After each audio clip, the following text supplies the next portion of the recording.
did that deliberately. Yeah, to keep it more private, so that people can post things that are personal and not have to feel the whole world's looking over their shoulder. So if you want to post some personal questions on the forum, which I recommend actually, it's better than writing me an email, because that way everybody gets to benefit from the discussion. Everybody can see. So we would much rather that you post your questions, if you have extra questions, on the forum. I don't always get to read all the forums on the courses. Now, somebody mentioned that there wasn't a forum, a discussion forum on the course, but I think we added it's called Questions, Comments, and Feedback on the intro course.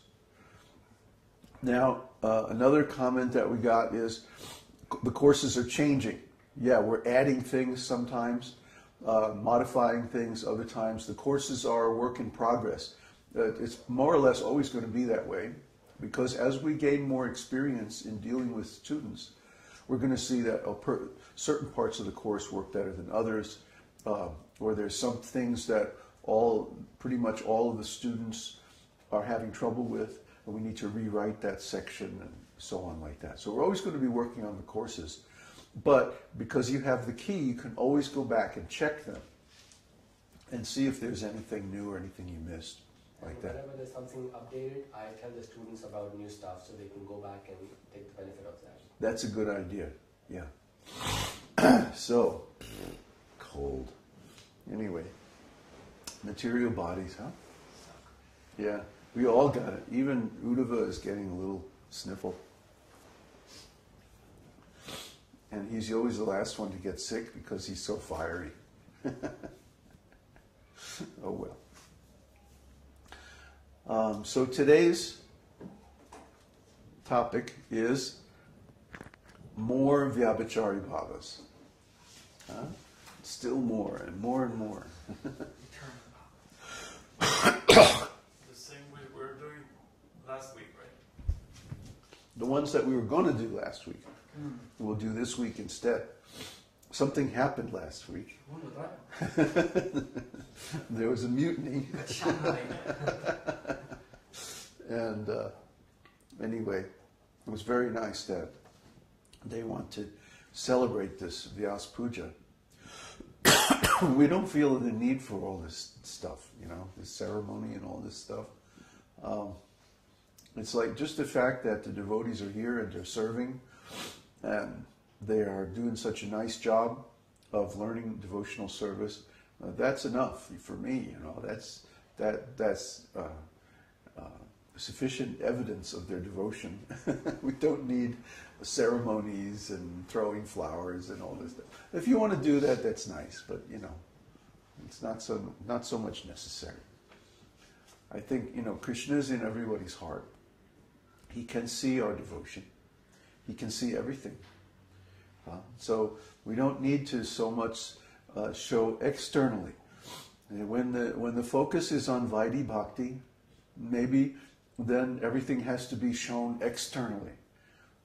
But when the focus is on Raganuga Bhakti, devotion, spontaneous devotion, then it's not so much emphasis on showing or manifesting everything externally. The feeling in the heart is enough. Just like the story of the Sanodiya Brahmana. I love this story. I like to find an excuse to tell it. There was a Brahmana who was very poor. He didn't even have enough money to buy flowers and garlands and things like that, or what to speak of a deity, or all the paraphernalia used to worship the deity. So, thank you very much. But he very much wanted to worship the Lord in opulence.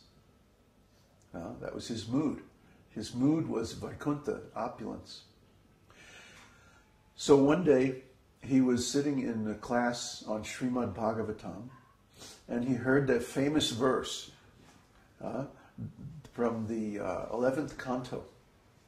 Krishna is speaking to Uddhava, And he's saying that the deity can be made of different materials. It could be made of stone, wood, earth, metal, paint, or it can be in the mind. And worship of any of those forms is as good as any other. So the Brahmin thought, I can meditate on my devotional service instead of actually doing physically. And so he began to do this every day. He would go to a secluded spot on the bank of a river, sacred place, and he would go into meditation, and he would imagine the most opulent worship of the Lord.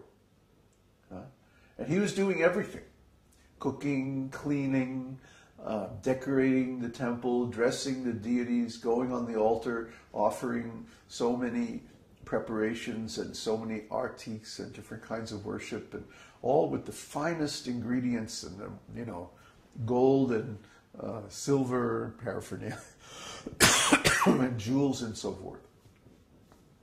So he went on in this way for many years, quite happily. And one day he was meditating on cooking sweet rice. So, in sweet rice, there's a trick to sweet rice. Want me to tell you the trick? Yeah? Well, first of all, you have to use basmati rice. Of course. Basmati rice is really, though, it's too bad we can't get it here.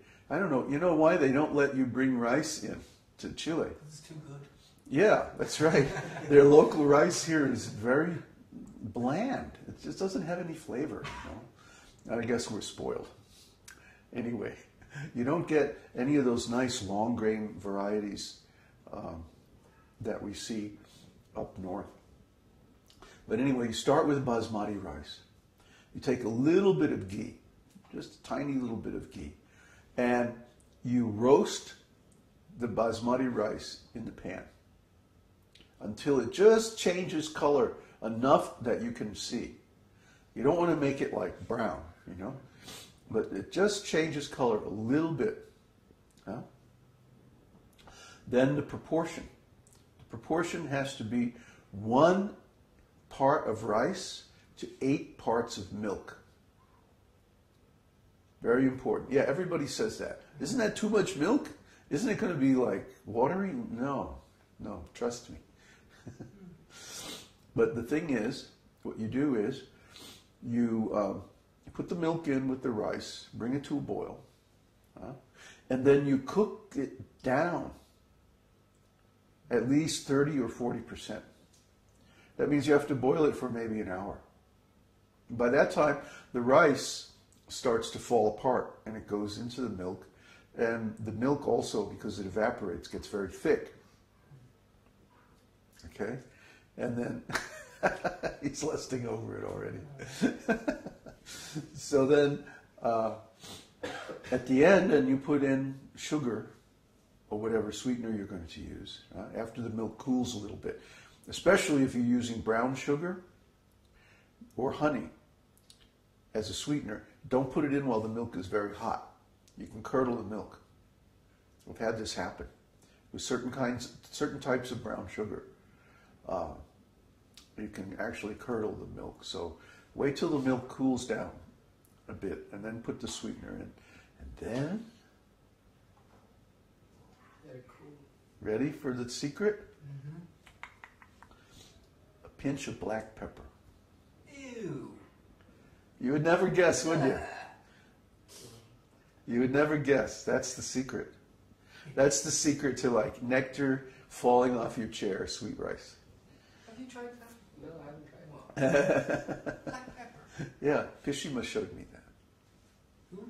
Prabhupada's sister, Pishima. Oh, right. Yeah, she used to make it that way. Wow. Yeah. And you notice a big difference. Oh. It's like the difference between ho-hum sweet rice and wow, nectar sweet rice. Get some basmati quick. Well, you have to smuggle it into Chile, right? Indeed. Yeah, Kanai Das busted for smuggling 100 pounds of basmati rice and chili. 3 years.